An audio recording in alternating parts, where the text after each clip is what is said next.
सत्य समाचार, निष्पक्ष समाचार, समाज बदल्ने हाम्रो अभियान। नमस्कार, यो हो टाइम समाचार। म चाहन्छु सुरु गरौँ तम्लोपा स्थानीय सम्बन्धी समाचारबाट। तहको निर्वाचन नजिक्दै गर्दा राजनीतिक दलले आफ्ना घोषणापत्र जारी गर्ने क्रम सुरु भएको छ। यस क्रममा समृद्धि र सबल नेपाल निर्माणको प्रतिबद्धता र संकल्प भन्ने नारा सहित तराई मधेस लोकतान्त्रिक पार्टी तम्लोपाले घोषणापत्र सार्वजनिक गरेको छ। शनिबार जनकपुरधाममा आयोजित कार्यक्रममा तम्लोपाका अध्यक्ष विश्वेन्द्र लाल र वरिष्ठ नेता डाक्टर विजय कुमार सिंहले संयुक्त रूपमा 15 बुँदे घोषणापत्र सार्वजनिक गरेका हुन्। घोषणापत्रमा संविधान कार्यान्वयनको महत्वपूर्ण चरण र नयाँ युगको थालनीका रूपमा स्थानीय तहको निर्वाचनलाई लिएको उल्लेख छ। स्वतन्त्रता, समानता, लोकतान्त्रिक अधिकार, पहिचानको सम्मान र संघीय स्वशासनका निमित्त निरन्तर संघर्षरत रहने परि घोषणापत्रमा उल्लेख गरिएको छ। तम्लोपाले संघर्ष, समानता र सम्मानको मधेसीको पहिचानको निर्धारित गरेको जनाउँदै 10 प्रदेशीय राज्य पुनर्संरचना, संविधान संशोधन, राज्य प्रायोजित प्रवासन, प्रदेशको भूमि, प्रदेशकै अधिकार हुनुपर्ने भूमिहीन, दलित र सुकुम्बासीलाई आफ्नै जन्मथलोमा भूमि पाउने अधिकार, युवा र श्रम शक्ति शिक्षामा सहज पहुँच हुनुपर्ने विषयलाई प्राथमिकतामा राखेको छ। त्यस्तै कृषि, उद्योग र व्यापार सन्तुलन, निजी सार्वजनिक भागीदारी, मधेस विकासका निमित्त दीर्घकालीन सहमति, विकास रणनीतिको तर्जुमा, क्षेत्रीय पार्टीको मान्यताको प्रावधान, जनसङ्ख्या आधारित प्रतिनिधित्व, स्वतन्त्र र निष्पक्ष सञ्चार तथा व्यावहारिक विदेश नीति लगायतका पार्टीको महत्वपूर्ण मुद्दाहरू घोषणापत्रमा समावेश गरेको छ। कार्यक्रमलाई सम्बोधन गर्दै अध्यक्ष लालले पार्टी सक्रिय भएको 1 महिना पनि नभएको अवस्थामा पार्टीलाई स्थानीय चुनावको निमित्त तयार रहन नेता तथा कार्यकर्तालाई निर्देशन दिए। निर्वाचनमा आफ्नो पार्टी कुनै गठबन्धनको पक्षमा छैन। लोकतन्त्रको निमित्त लोकतान्त्रिक शक्तिहरूबीच गठबन्धन जरुरी छ। उनले भने पार्टीका वरिष्ठ नेता सिंहले तम्लोपाले देशलाई राजनीतिक विकल्प दिने दाबी गरेका थिए।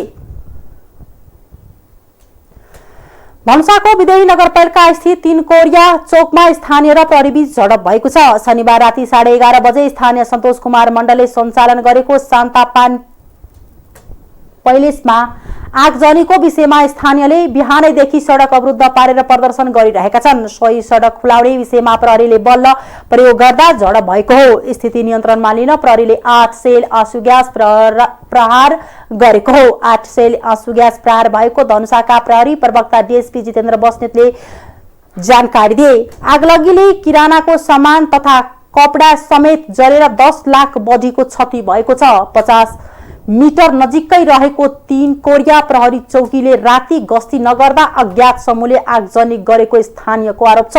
अहिले त्यहाँको अवस्था तनावग्रस्त रहेको छ। व्यापक मात्रामा प्रहरी परिचालन गरिएको छ। अहिले त्यहाँ उद्योग वाणिज्य संघ जनकपुरका पदाधिकारीको टोली पुगेको छ। डीएसपी बस्नेतले नजिकै घटना हुँदा पनि समयमा थाहा नपाउनु प्रहरीको कमी कमजोरी रहेको स्वीकार गरे। उनले चौकीमा कार्यरत प्रहरीलाई आन्तरिक कार्यवाहीको तयारी समेत भइरहेको उनले बताए। सर्लाहीमा बस खोलामा खस्दा 4 जनाको मृत्यु भएको छ। आइतबार पूर्व पश्चिम राजमार्ग अन्तर्गत सर्लाहीको पुलजोरमा यात्रुवाहक बस पल्टिँदा 4 जनाको मृत्यु भएको प्रहरीले जनाएका छन्। बसमा सवार 25 जना भन्दा बढी यात्रु घाइते भएको प्रारम्भिक जानकारी आएको छ। पीरगञ्जबाट जनकपुरतर्फ आउँदै गरेको ना 4 ख 8555 नम्बरको यात्रुवाहक बस पुलजोर खोलाको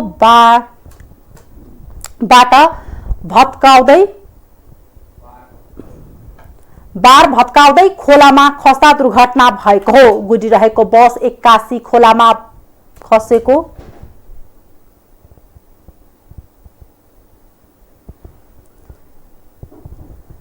यात्रुवाहक बस पल्टिँदा 4 जनाको मृत्यु भएको हो प्रहरीले जनाएका छन्। बसमा सवार 25 जना भन्दा बढी यात्रु घाइते भएको प्रारम्भिक जानकारी आएको छ। पीरगञ्जबाट जनकपुरतर्फ आउँदै गरेको ना 4 ख 8555 नम्बरको यात्रुवाहक बस पुलजोर खोलाको बार भत्काउँदै खोलामा खस्दा दुर्घटना भएको हो। गुडिरहेको बस 81 खोलामा खसेको जिल्ला ट्राफिक प्रहरी कार्यालयका प्रमुख केदार मान दोङले जानकारी दिए। दुर्घटनामा ज्यान गुमाउनेहरूको अहिले शनाखत हुन सकेको छैन। दुर्घटनामा घाइते भएकाहरूको लालबन्दी स्थित स्वास्थ्य संस्थामा उपचार भइरहेको इलाका प्रहरी कार्यालय लालबन्दीले जनाएको छ। नेपाल भ्रमणमा रहेका चिनिया विदेश मन्त्री वाङ यीले राष्ट्रपति विद्यादेवी भण्डारीसँग शिष्टाचार भेटवार्ता गर्नुभएको छ। राष्ट्रपति भण्डारीलाई भेट्न विदेश मन्त्री वाङ यी बिहान शीतल निवास पुग्नु भएको थियो। उहाँहरू बीच दुई देशको आपसी हितका विषयमा छलफल भएको छ। चिनिया विदेश मन्त्री वाङले आजै दिउँसो एमाले अध्यक्ष केपी शर्मा ओली र माओवादी केन्द्रका अध्यक्ष प्रचण्डसँग पनि छुटाछुटै भेटवार्ता गर्नुभएको छ। विदेश मन्त्री वाङ यीको नेपाल भ्रमणका क्रममा नेपाल र चीनबीच केरुङ काठमाडौँ रेलवेको विस्तृत सम्भाव्यता अध्ययन, कोभिड-19 विरुद्धको खोप अनुदान र नेपालको आर्थिक विकासमा चिनिया अनुदान बढाउने सम्मका 9 विषयमा सहमति भएको छ। 3 दिने नेपाल भ्रमणका लागि शुक्रबार आएका वाङ आजै स्वदेश फर्किने कार्यक्रम छ। नेकपा एमाले बेल्ट एन्ड रोड अवधारणसँग जोडिएका सडक, रेल, सिंचाई, शिक्षा र स्वास्थ्यका परियोजनालाई अगाडि बढाउन चीन सरकारलाई आग्रह गरेको छ। नेपालको त्रिदेशीय भ्रमणमा रहनु भएको चिनिया विदेश मन्त्री एवं राज्य परिषद सदस्य वाङ यीले एमाले अध्यक्ष केपी शर्मा ओलीसँग शिष्टाचार भेटका क्रममा यस्तो आग्रह गरेको हो। एमाले नेता राजन भट्टराईले आज आइतबार भएको भेटवार्ताका क्रममा कोरोनाका कारण प्रभावित भएका चीनका विभिन्न विश्वविद्यालयमा अध्ययनका क्रममा रहेका नेपाली विद्यार्थीलाई सहज रूपमा फर्कने वातावरण बनाइदिन आफूहरूले आग्रह गरेको जानकारी दिनुभयो।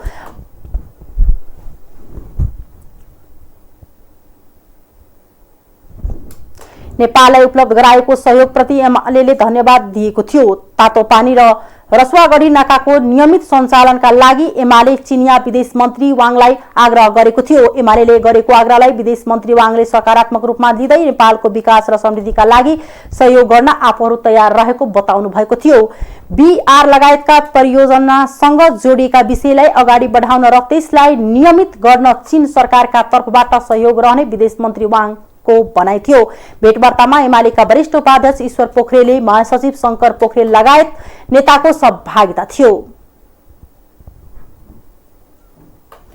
सत्तारूढ नेपाल कम्युनिस्ट पार्टी माओवादी केन्द्रले बेल्ट एन्ड रोड बीआरआई अवधारणा अन्तर्गत अगाडि बढाउन लागेको भौतिक पूर्वाधारसँग जोडिएका परियोजनालाई शीघ्र कार्यान्वयनमा ल्याउन चीन सरकारलाई अनुरोध गरेको छ। नेपालको आर्थिक र सामाजिक विकासका लागि महत्त्वपूर्ण मानिएका ती आयोजना समयमा अगाडि बढ्दा त्यसले सकारात्मक प्रभाव पर्ने भन्दै माओवादीले त्यसका लागि पहल गरिदिन चिनिया विदेश मन्त्री वाङ यी मार्फत चीन सरकारलाई आग्रह गरेको हो। नेपालको त्रिदेशीय भ्रमणमा रहनुभएका चिनिया विदेश मन्त्री एवं राज्य परिषद सदस्य वाङ यीले माओवादी केन्द्रका अध्यक्ष पुष्पकमल दाहाल प्रचण्डसँग गर्नुभएको शिष्टाचार भेटका क्रममा अनुरोध गरिएको हो। माओवादी नेता शक्ति बस्नेतले कोरोना महामारीका कारण लामो समयदेखि नियमित हुन नसकेको तातोपानी र रसुवागढी नाकालाई सहज रूपमा सञ्चालन हुने वातावरण बनाइदिनु आफूहरूले चिनिया विदेश मन्त्रीको ध्यानाकर्षण गराएको जानकारी दिनुभयो। भेटमा नेपाल चीन सम्बन्धमा विविध आयामका बारेमा कुराकानी भएको थियो। माओवादी अध्यक्ष प्रचण्डले दुई देश बीचको मैत्री सम्बन्धका बारेमा चर्चा गर्दै नेपालको भूमिमा चिन्ह विरोधी गतिविधि हुन नदिने प्रतिबद्धता दोहोर्याउनु भयो। अध्यक्ष प्रचण्डले भन्नुभयो, नेपाल सधैँ एक चिन्ह नीतिका पक्षमा अडिग रहेको र वहाँको भूमि कुनै पनि देश विरुद्ध प्रयोग हुन दिँदैनौ। नेपालको आर्थिक विकाससँग जोडिएको बीआरआई र चीनका तर्फबाट प्रतिबद्धता जनाएका परियोजना अगाडि बढ्छ भनेमा आफूहरू विश्वस्त रहेको अध्यक्ष प्रचण्डको भनाइ थियो। नेपालको चीनतर्फ बढ्दो व्यापार घाटालाई कम गर्न पनि सहयोग गरिदिन माओवादीका तर्फबाट चिनिया विदेश मन्त्रीलाई आग्रह गरिएको थियो। कोरोनाका कारण नाका सहज नहुँदा व्यापार घाटा थप चुलिएको सन्दर्भमा आवश्यक नीतिगत एवं प्राविधिक रूपमा देखिएका समस्या समाधान गर्न आग्रह गरिएको नेता बस्नेतले जानकारी दिनुभयो। कोरोना कालमा चीन सकारात्मक तर्फबाट नेपालले प्राप्त गरेको सहयोगप्रति माओवादी नेतृत्वले चीन सरकारलाई विशेष धन्यवाद दिएको थियो। नेपाली कांग्रेसका प्रवक्ता डाक्टर प्रकाश शरण महतले प्रधानमन्त्री रोजगार कार्यक्रमको बजेट दुरुपयोग भएको बताउनु भएको छ। नुवाकोटको शिवपुर गाउँपालिकाद्वारा निर्मित भवनको हिजो उद्घाटन कार्यक्रममा बोल्दै उहाँले यस कार्यक्रमको 19-20 अर्ब रकमको व्यापक दुरुपयोग भएको र यसबाट कुनै रोजगारी सृजना नभएको बताउनु भएको हो। ओली सरकारले आफ्ना कार्यकर्तालाई रकम बाँड्नलाई मात्र यो कार्यक्रम ल्याएको र मन पर्दो ढंगबाट सो आयोजनाको रकम बाँडेर सकिएको उहाँको आरोप थियो। प्रवक्ता मतले यस आयोजनाको रकम बाँड्ने क्रममा तिमी कुन पार्टीको मान्छे हो भनेर सोधेरै आफ्नो पार्टीका मान्छेलाई मात्र रकम दिने गरेको बताउनुभयो। कुनै पारदर्शी योजना बिना नै यस्तो आयोजना ल्याएको र सडकको फोहोर टिप्ने तथा झाडु खेल्ने काम लगाएर आफ्ना कार्यकर्तालाई रकम बाँडेको उहाँले बताउनुभयो। उहाँले ओली सरकारका पालामा कयौं अनियमितता भएका र जसका कारण देश आर्थिक रूपमा तहस नहस हुन पुगेको बताउनुभयो। भ्रष्टाचार, अनियमितता तथा कम्युनिस्ट सरकारका अनेक जातिका कारण नागरिक अत्तालिएर कांग्रेसको नेतृत्वमा सरकार खोजेका र वर्तमान सरकार निर्माण भएको उहाँले बताउनुभयो। उहाँले आगामी सबै निर्वाचनहरूमा नेपाली कांग्रेस नै पहिलो पार्टी हुने भन्दै यसका लागि कांग्रेसका कार्यकर्तालाई एकजुट भएर लाग्नु पनि आग्रह गर्नुभयो। आर्थिक समाचार।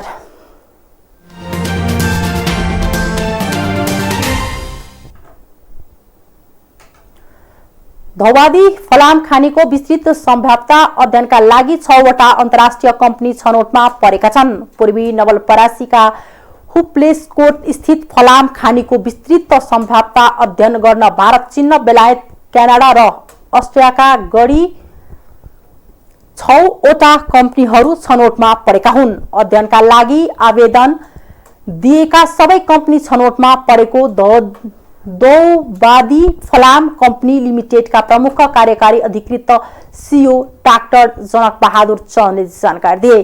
कम्पनीका अनुसार चीनका 2 company capital engineering and research incorporation limited र China in association with development support consult क्यानाडाको माइकोन इन्टरनेशनल लिमिटेड जेबीईआरएमसी, भारतको डास्टर एसआरके जादे जेबी, इंग्ल्यान्डको लन्डन र अस्ट्रेलियाको हस्ट बिसिङ्गर कन्सल्टिङ जीएमबीएच जेबी सम्भाव्यता अध्ययनका लागि छनौटमा परेका हुन्। छनौटमा परेका 6 कम्पनी मध्ये एक कम्पनीले पूर्वी नवलपरासीको धौवादीमा सञ्चित रहेको फलामे ढुङ्गा तथा आइरन आरबाट उत्पादन हुने फलाम तथा स्टिल प्लान्टको विस्तृत सम्भाव्यता अध्ययन गर्ने चन्दले जानकारी दिए। यी कम्पनीहरूसँग आर्थिक तथा प्राविधिक प्रस्ताव माग गरिएको उनले बताए।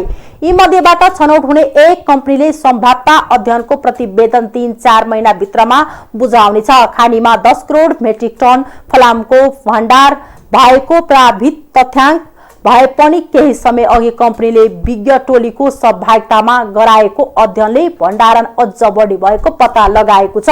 चन्दले उक्त खानीमा फलामको भण्डार 15 करोड मेट्रिक टन रहेको जानकारी दिए। यद्यपि खानीको ड्रिलिङ गरेको प्रतिवेदन आएपछि यकिन तथ्य आउने उनको भनाइ छ। सम्भाव्यता अध्ययन सकेपछि मात्रै विस्तृत परियोजना प्रतिवेदन डीपीआर तयार गर्ने कम्पनीले जानकारी दिएको छ। यसका लागि पनि अन्तर्राष्ट्रिय बोलपत्र आह्वान गरिनेछ। उक्त खानीमा फलाम रहेको तथा चीनमा लगेर परीक्षण गरेको ओड तथा कच्चा फलामे ढुङ्गाबाट पनि फलाम तथा बिलेट बनाउन सक्ने प्राविधिक पुष्टि भइसकेको छ। तर विस्तृत सम्भाव्यता अध्ययनले खानीबाट व्यावसायिक रूपमा कति फलाम निकाल्न सकिन्छ भने तथ्य जानकारी हुने चन्दको भनाइ छ। चालू आर्थिक वर्षमा सम्भाव्यता अध्ययन सकिने भन्दै उनले डीपीआर प्रतिवेदन भने यो वर्ष तयार नहुने जानकारी दिए। नेपालमा पहिलो पटक खानीको काम हुन लागेकाले अन्तर्राष्ट्रिय जनशक्तिबाट काम गरिरहेको उनले बताए। आर्थिक वर्ष 2067-68 देखि अन्वेषण सुरु गरिएको धौवादी फलाम खानीबाट व्यावसायिक उत्पादनका लागि अझै समय लाग्ने उनले बताए। अन्तर्राष्ट्रिय समाचार।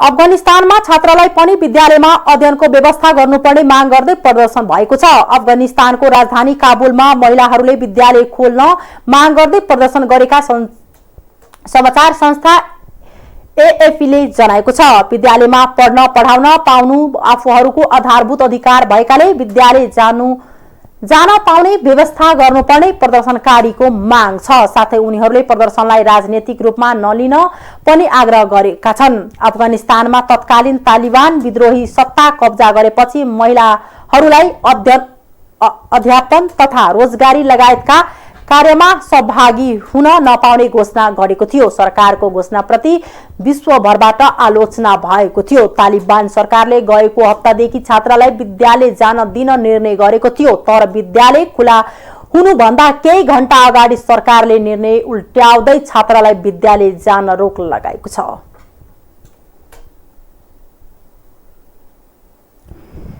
युक्रेन युद्धलाई लिएर दुई विश्व शक्ति देश अमेरिका र रुस आरोपमा उत्रिएका छन्। अमेरिकी राष्ट्रपति जो बाइडेनले रुसी राष्ट्रपति भ्लादिमिर पुटिनको निन्दा गर्नुभएको छ। युक्रेनमा गरेको आक्रमणलाई लिएर बाइडेनले रुसी राष्ट्रपति पुटिनलाई पदमा बस्न लायक नरहेको टिप्पणी समेत गर्नुभएको छ। पोल्यान्डको राजधानी वर्सामा भएको कार्यक्रममा सम्बोधन गर्दै अमेरिकी राष्ट्रपति बाइडेनले पुटिन शक्तिमा रहन नहुने समेत बताउनु भएको छ। बाइडेनले सम्बोधन गर्दै रुसले पोल्यान्डको सीमाबाट झण्डै 40 माइलको दूरीमा रहेको युक्रेनको लभिभ शहरमा आक्रमण गरेको छ। साथै बाइडेनको टिप्पणीमा जवाब दिँदै रुसी राष्ट्रपति कार्यालयले पुटिन शक्तिमा रहने वा नरहने भने निर्णय बाइडेनको नभई रुसी नागरिकको रहेको प्रतिक्रिया दिएको छ। क्रेमलिनले रुसी नागरिकले चुनेको पुटिन बारे निर्णय गर्ने बाइडेनको हुन् भने प्रश्न समेत गरेको बीबीसीले जनाएको छ। बेजिङमा यस वर्षको पहिलो 2 महिनामा अघिल्लो वर्षको तुलनामा वायु प्रदूषण 33% कमी आएको पाएको छ। वायु प्रदूषण सूचाङ्कमा 33.3% कमी आएको सरकारी तथ्याङ्कलाई उद्धृत गरी चिनिया समाचार संस्था सिन्हुवाले जनाएको छ। जनवरी फरवरीमा बेजिङ शहरको प्रदूषणको 2.5 औसत पीएम प्रति घनमिटर 34 माइक्रोग्राम रहेको बेजिङ नगर पर्यावरण तथा वातावरण ब्युरोले जनाएको छ। बेजिङमा गएको 2 महिनामा कुनै पनि गम्भीर प्रदूषित दिन नभएको रिपोर्टमा उल्लेख छ। गएको वर्ष बेजिङमा राष्ट्रिय वायु गुणस्तरको मापदण्डलाई अपनाउने घोषणा गरेको थियो। यो घोषणासँगै बेजिङले वायु प्रदूषण नियन्त्रणमा सफलता हात पारेको सरकारको दाबी छ।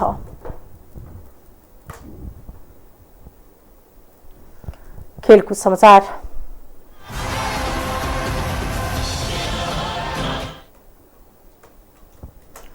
नेपाली राष्ट्रिय फुटबल टोलीले मन्त्रीपूर्ण फुटबलमा आज थाइल्याण्डको क्लब चोनबरी एफसीसँग खेल्दैछ। नेपाल र चोनबरी बीचको खेल बेलुका पौने 6 बजे हुँदैछ। यसअघि थाइल्याण्डसँग भएको मैत्रीपूर्ण खेलमा नेपाल 2-0 ले पराजित भएको थियो। एएफसी एसियन कप छनौट अन्तर्गत तेस्रो चरणको खेल अघि नेपाल मैत्रीपूर्ण खेल खेल्न थाइल्याण्ड पुगेको छ। एसियन कप छनौटमा नेपाल समूह ए मा रहेको छ। नेपाल रहेको समूहमा कुवेत, इन्डोनेसिया र जोर्डन रहेका छन्। हस्, अहिलेको लागि टाइम समाचार यति नै। हेर्दै गर्नुहोला टाइम्स टेलिभिजन।